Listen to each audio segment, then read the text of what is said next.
17 septembre 1984 et je suis en compagnie primo de Laurent Mallet qui est à ma gauche. Bonjour Laurent. Bonjour.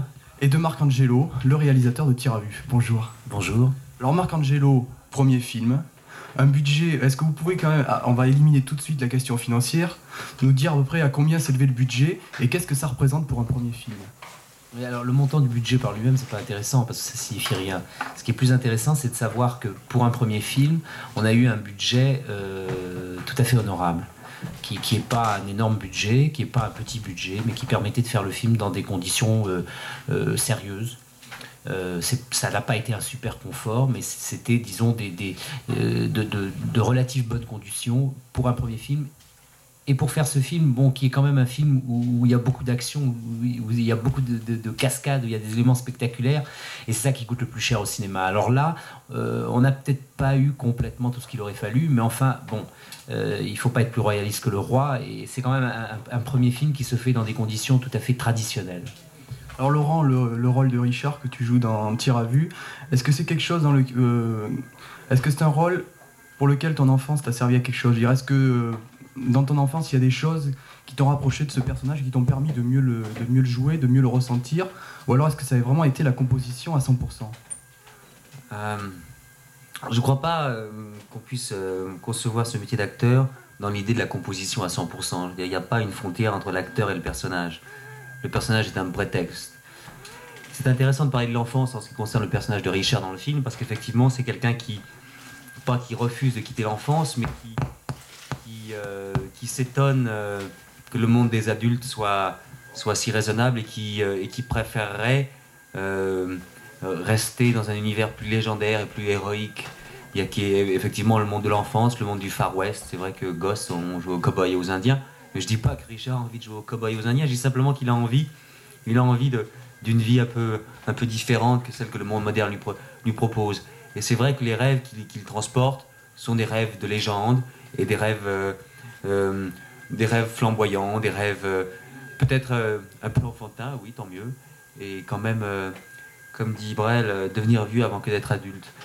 Alors, c'est sûr que Richard ne deviendra pas vieux. Il ne va pas faire de vieux os, mais en tout cas, il ne sera pas adulte et c'est ce qu'il voulait. C'est drôle parce qu'on est ici, là, dans le salon du Frontel, et on est entouré par des personnages héroïques. Comme ça, on a Clark Gable, Humphrey Bogart, Marilyn Monroe, Marlon Brando, James Dean, Clint Eastwood. Et je veux dire, c'est fantastique, si vous voulez. Comme quoi, je veux dire, encore une fois, on a besoin de s'identifier à des personnages. Alors, l'identification à travers ces personnages comme ça mythiques, ça, des vedettes de cette époque-là, c'est vrai que Richard et Marilyn jouée par Sandrine Bonner dans le film, ils forment donc un couple dans l'amour et un duo dans l'action. À partir de là, ils vont s'identifier peut-être à certains de ces personnages, éventuellement Marilyn Monroe, pourquoi pas. C'est vrai que le personnage que joue Sandrine est quelqu'un qui a été élevé dans une salle obscure. Elle a passé toute son enfance et son adolescence dans une salle de quartier. Elle a comme ça assimilé tout un univers du cinéma. Et c'est vrai que Tir à vue est un film qui propose une image éminemment cinématographique d'un couple qui au départ est un couple plutôt ordinaire, mais du fait de leur rencontre vont pouvoir comme ça donner vie à des rêves tout à fait exceptionnels. Alors vous êtes venu à deux donc à Toulouse pour nous parler de Tir à vue, mais il y a une absente donc à Toulouse, c'est Sandrine Bonner. Alors est-ce que je peux vous demander si vous aviez vu sa première prestation, donc celle qu'il a révélée, dans À nos amours? Oui, bien sûr, effectivement, oui. C'est vrai que à part ça, on ne pouvait pas la connaître. Sandrine a eu 17 ans sur Tir à vue. On avait tous été frappés par la présence de Sandrine dans À nos amours. C'est vrai que dans Tir à vue, elle fait une démonstration tout à fait définitive. Il qu'elle tient ses promesses d'actrice. Ça veut dire qu'elle n'était plus la chose de Piala, l'invention de Maurice Piala. Elle est devenue une actrice à part entière en créant un personnage, Marilyn, et en l'abordant comme une grande professionnelle. Et à 17 ans, c'est formidable. Et le réalisateur Marc Angelo, sur quel trait de son caractère qu'on pouvait voir dans Nos amours, il a choisi Sandrine Bonner pour son premier film et pour le deuxième pour Sandrine? Sur aucun des traits du personnage qu'elle interprétait dans le film de Piala. Dans le film de Piala, elle est, comme elle le dit elle-même, c'est Suzanne à travers Sandrine, c'est Sandrine à travers Suzanne. Et puis Piala, c'est un metteur en scène qui a une façon très personnelle et toute particulière de faire des films et de travailler avec les comédiens. Mais comme l'a dit Laurent, ce que révélait sa prestation dans Un de nos amours, c'était une immense nature de comédienne. Et c'est sur ce critère-là que mon choix s'est porté vers elle, avec en plus, quand nous l'avons rencontrée, Laurent et moi, une certitude, c'est qu'elle avait un éclat fabuleux, un dynamisme étonnant et une fraîcheur immense, autant de qualités qui étaient indispensables au personnage de Marilyn. Alors là, il n'y a plus de doute. Alors votre film, c'est quand même avant tout de l'action et de l'efficacité. Quels sont les metteurs en scène qui traitent l'action, qui font des polars, que vous aimez bien, qui vous ont inspiré? Il y a plein de metteurs en scène que j'aime bien, mais il y en a pas qui m'inspirent. En tout cas, je crois pas, vraiment, sincèrement, je crois pas. Tout à l'heure, un critique de cinéma m'a parlé d'une tradition du cinéma américain d'avant-guerre et de films que j'avais pas vus. Alors, parce que je suis un passionné de cinéma, mais en même temps, je suis pas une encyclopédie du cinéma, et je veux pas fonctionner par référence, je veux être avant tout authentique et sincère, et je crois que c'est la seule façon de faire un cinéma personnel. Sinon, c'est un cinéma sans âme. Et j'ai envie de faire un cinéma plein d'âme, moi. J'ai envie de faire un cinéma avec le cœur, le ventre et l'instinct. C'est comme ça que j'aborde ce métier.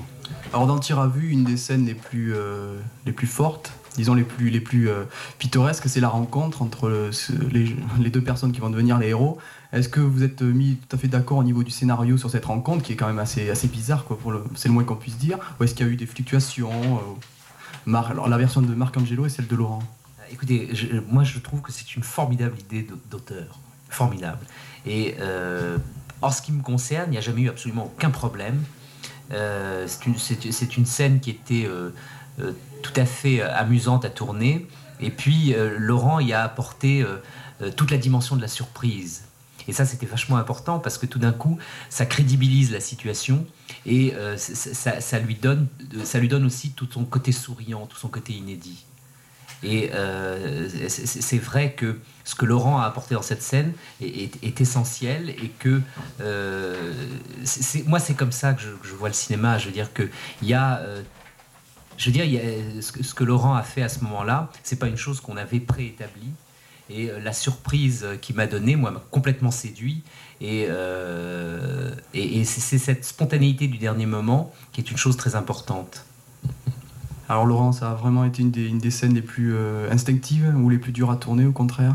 Non, mais il faut bien dire que c'est un film qui a été terriblement agréable à tourner.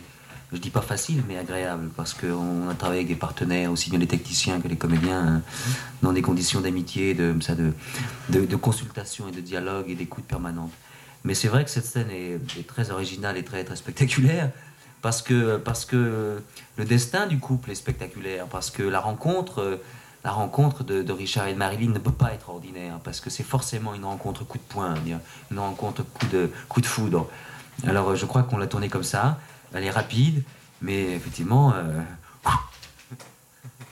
On comprend tout là. Alors il y a quelque chose qui surprend les gens dans la salle, et ça j'ai pu m'en apercevoir en tant que simple spectateur, c'est les dialogues. Je veux dire, c'est la consonance, il y a des dialogues qu'on ne comprend pas bien, ou alors des dialogues qui à nous, Toulousains ou de la région, nous échappent un peu. Alors ce n'est pas vous, Marc Angelo, qui avez fait les dialogues, et on peut peut-être citer le scénariste et le dialoguiste. Oui, absolument, c'est important, Yves Moureau. C'est un parti que nous avons pris d'emblée. Hein, c'est-à-dire que la nature des dialogues de Tir à vue n'est pas due au hasard. C'est un parti qui correspond à cette volonté de se démarquer d'un cinéma policier ou noir traditionnel pour aller vers une autre façon d'aborder ce genre de cinéma. Et au-delà, ce qui est essentiel dans le film, c'est que ce dialogue, qui est principalement porté par Marilyn, imprègne entièrement l'atmosphère du film. Et aussi qu'on ne peut pas concevoir le personnage de Marilyn autrement. C'est-à-dire que si elle n'avait pas cette dimension du rêve à travers son langage, qui correspond à sa dimension du rêve à travers son action, le personnage serait incomplet. Une Marilyn qui parlerait normalement serait une Marilyn sans épaisseur, sans saveur, et donc pour moi sans intérêt. Laurent Mallet, quel effet ça fait en tant qu'acteur déjà un petit peu aguerri de tourner sous la direction d'un metteur en scène qui tourne son premier film et avec une actrice qui tourne son second? Vous savez, je ne crois pas qu'il y ait un problème de professionnalisme ou du fait qu'on a 40 films derrière soi ou qu'on fasse son premier film. Il y a un problème de foi, d'enthousiasme et d'engagement. C'est sûr qu'en plus, il y a une chose merveilleuse quand on fait un premier film, c'est qu'il faut tout livrer. ça prend un caractère vital. C'est une question pas de vie ou de mort, mais c'est une question, oui, presque de vie ou de mort. C'est une question qui fait qu'on doit tout mettre, et ses tripes, et son cœur, et sa tête, et son ventre, et tout le reste. Et il faut dominer la situation, il faut la contrôler, il faut s'imposer, aussi bien des acteurs que des techniciens. Et ça marque, on a fait une démonstration tout à fait époustouflante, et puis il n'y a pas à revenir là-dessus. Et quant à Sandrine, encore une fois, Sandrine a cette nature d'exception dont parlait Marc en tant qu'actrice, qui correspondait exactement non seulement au personnage, mais en plus à ce que j'aime, parce que moi j'aime les gens authentiques, j'aime les gens vivants.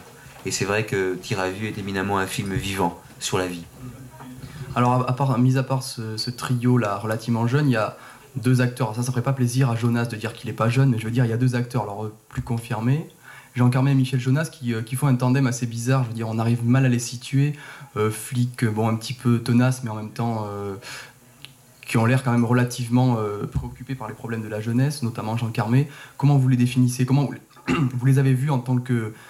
Surtout Laurent, en tant que personne qui était suivie par eux. Et donc il n'y a aucune scène en commun, si ce n'est des scènes de Écoutez, ce que je trouve formidable dans ce film, c'est qu'il y a une alternance et il y a un équilibre. Et c'est toujours très fragile au cinéma d'arriver à un équilibre pour un film. C'est vrai que le film l'a atteint du fait justement de l'alternance du couple Richard-Marilyn et du couple des 2 flics. C'est vrai que, c'est pas la peine de parler de Jean Carmé, tout le monde connaît son immense talent et en plus cette personnalité tout à fait d'exception qu'il a, ce côté complètement généreux, complètement à veine ouverte. C'est un homme qui est prêt à tout donner. Pas n'importe qui, hein. Il donne à des gens qui l'aiment, évidemment, pour des causes qu'il aime. Mais et puis Jonas aussi, il a porté comme ça cette espèce de ce côté lunaire, cette espèce d'univers complètement tendre, qui fait que ces 2 flics ont un caractère complètement humain avant d'être des super pros flicards. Ce sont d'abord des hommes et éventuellement des flics après. Marc-Angelo, est-ce que vous croyez que la série noire, c'est en ce moment on a l'impression que beaucoup de jeunes réalisateurs, pour leur premier film, commencent par faire une série noire. Est-ce que ça vous est tout de suite venu à l'idée, ou alors est-ce que c'est par goût? Non, mais justement, je crois pas, puisque Tir à vue propose un autre regard sur ce genre de film. Donc on a pris le parti et peut-être le risque, mais en tout cas volontairement et avec panache et passion, de faire un cinéma qui se démarque, un cinéma d'action, un cinéma de mouvement qui se démarque, mais aussi un cinéma qui ne se démarque pas n'importe comment. Je veux dire qu'il y a une logique à la différence que Tir à vue apporte. Cette logique, elle est dans une volonté de flamboiement, une volonté d'éclat, une volonté de couleur. Elle se développe aussi dans tous les registres que le film porte. Moi, c'est ce qui m'avait intéressé au niveau du scénario, à savoir qu'au-delà d'un film d'action, c'est un film qui installe de manière très sérieuse des personnages, avec une trajectoire psychologique, avec des scènes de comédie réelles, et puis une dimension de l'humour, de l'émotion, du romantisme et du lyrisme. Et alors, j'avais donc un registre très, très, très grand devant moi, et pour un premier film, c'était formidable. Et puis... Ce qui était très intéressant aussi, c'est que c'était pas un film où l'action s'arrêtait tout d'un coup pour qu'on ait une petite scène de comédie qui venait vous informer et relancer l'histoire, mais l'action et la comédie se trouvaient constamment liées. Et ça, c'était une qualité du scénario qui, moi, m'intéressait, parce que je veux dire, faire un film d'action, c'est pas suffisant, il faut qu'il y ait autre chose derrière. Alors, il n'y a pas du tout de goût particulier pour la série noire, il y a le goût d'avoir fait Tir à vue, et c'est pas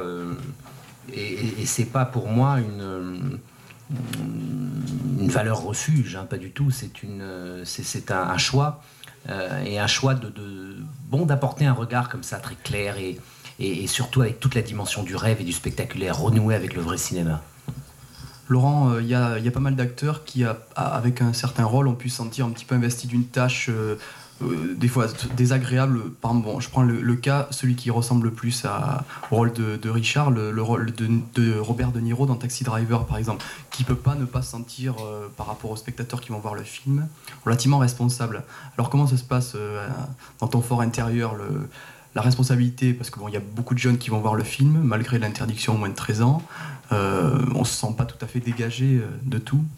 Vous parlez de Taxi Driver, là tu parles de Taxi Driver. Taxi Driver, c'était un film qui était inscrit dans un quotidien, qui se passait à New York.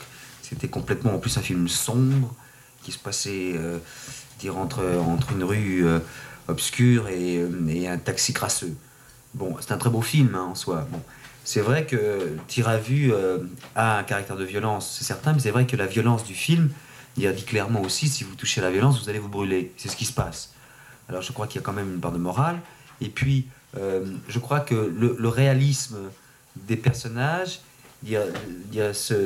se dégage très vite pour laisser place comme ça à une dimension beaucoup plus légendaire, beaucoup plus cinématographique du couple, et qui porte justement ce dont on parle depuis toujours, et ce que je cherche moi au cinéma, c'est-à-dire le rêve.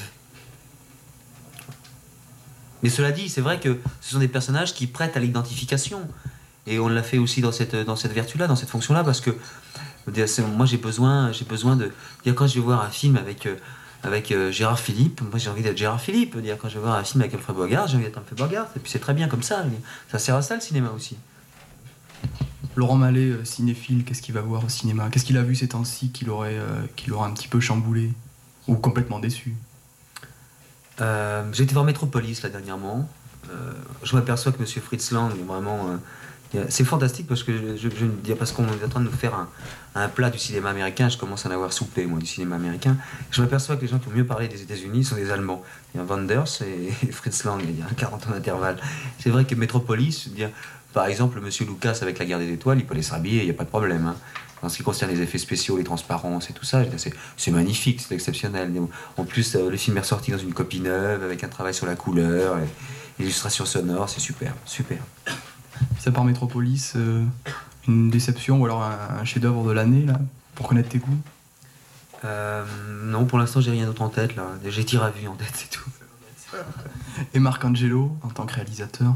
Moi, je vais vous dire une sainte horreur, c'est que depuis le mois de mars, j'ai dû voir 3 films, parce que j'ai beaucoup travaillé sur Tir à vue. Alors, j'ai revu Metropolis, parce que j'avais vu la version originale, et c'est vrai que j'ai trouvé tout à fait remarquable le travail qui a été fait. C'est vrai que ça remet un petit peu les choses à leur place. Et puis j'ai vu aussi La femme publique qui m'a, alors là, profondément déçu. Mais en disant ça, ça n'enlève rien à l'immense talent de Zulawski qui est indéniable. Mais bon, le film m'a profondément déçu. Voilà, c'est les deux films que j'ai vus. Et puis bon, il y en a eu d'autres, mais je veux dire, je suis pas allé au cinéma. Je vais maintenant. Alors maintenant que Tir à vue est dans les salles et qui m'échappe et qui ne m'appartient plus, je vais me remettre à aller voir des films goulûment. Oui. Au cours de cet entretien, on a abordé pratiquement tous les genres importants du film, sauf Gabriel Yared, qui a fait une musique qui se rapproche un peu de l'ambiance qu'il y avait dans Rue Barbare, par exemple. Alors, Gabriel Yared, est-ce qu'il y a une anecdote, je veux dire, est-ce qu'il a participé de très très près au film, vu que je crois que c'est quelqu'un qui s'intéresse beaucoup à l'acteur? Vous faites très bien de souligner l'importance de Gabriel Yared par rapport à Tir à vue. Je crois que là où je ne peux pas vous suivre, c'est dans la référence à Rue Barbare, ça n'a absolument rien à voir, mais vraiment rien. Sans mettre en cause le talent de... C'est Lavillier qui avait fait la musique dans Rue Barbare. Bon. Sans mettre en cause le travail de Lavillier sur ce film, je pense que la démarche est complètement différente. Yared est un type qui travaille à l'inverse de ce qu'a fait Lavillier, qui a été fidèle à l'image et qui est intervenu...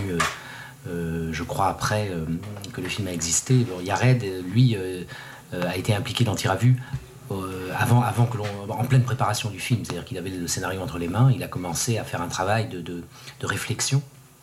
Et c'est vrai qu'il a ensuite travaillé sur l'image du film, mais non pas pour que la musique vienne coller à l'image, car Yared est un fervent ambassadeur d'une musique qui ne soit pas pléonasme, mais au contraire d'une musique qui dialogue avec l'image, qui ne l'efface jamais, mais qui en même temps ne soit pas effacée par l'image. Et c'est toute cette approche de la musique de film qui me paraît complètement intéressante, parce que je crois que c'est la seule façon d'aborder intelligemment la musique de film. Et c'est vrai que Gabriel Yared a non seulement apporté énormément par sa musique dans Tir à vue, parce que la musique contribue énormément à créer l'atmosphère du film, mais en plus, il a vraiment écrit ce qu'on appelle une musique de film. Et ça, c'est tout à fait exemplaire. Bon, on va conclure, je pense, par les projets de chacun. Je pense qu'ils doivent être nombreux. On va commencer par ceux de Laurent. La même voix, des idées déjà, des scénarios, des contrats signés. Je commence le 10 septembre un film avec une femme qui s'appelle Jeanne Labrune. Et ce film sera tourné avec mon frère Pierre et une actrice que j'aime qui s'appelle Christine Boisson. C'est tout ce qu'il y a pour l'instant de concret, ou est-ce qu'il y a des suggestions, des esquisses? Non, pour l'instant, C'est tout, c'est bien comme ça. Marc Angelo, votre deuxième film, il est déjà un peu dans la boîte crânienne. Il est dans la boîte crânienne, voilà. Puis maintenant, il faut le mettre dans une boîte. Absolument, mais je vais prendre un petit peu de repos. Et puis ensuite, je vais commencer avec Dominique Roulet, l'écriture d'un scénario qui sera mon second film et qui va pas mal se démarquer de Tir à vue. Alors, j'en dis pas plus. Vous comptez, ou est-ce que c'est déjà fait, aller voir votre film en salle à Paris pour les réactions du public? Je crois que c'est quelque chose que les metteurs en scène aiment bien, les acteurs aussi, bien sûr. Oui, écoutez, on l'a vu déjà 3 fois et on va continuer. Oui, non, c'est vrai qu'on fait finalement ce cinéma pour les gens qui vont dans les salles et pas pour les critiques. Alors, aller voir un film en salle, c'est quand même le meilleur point de repère qu'on puisse avoir par rapport au travail qu'on a fait. Marc Angelo, Laurent Mallet, je vous remercie d'être venu à Toulouse vous parler du film et puis on vous souhaite bonne chance pour Tir à vue, pour vos projets. Au revoir. Au revoir, merci. Au revoir, merci.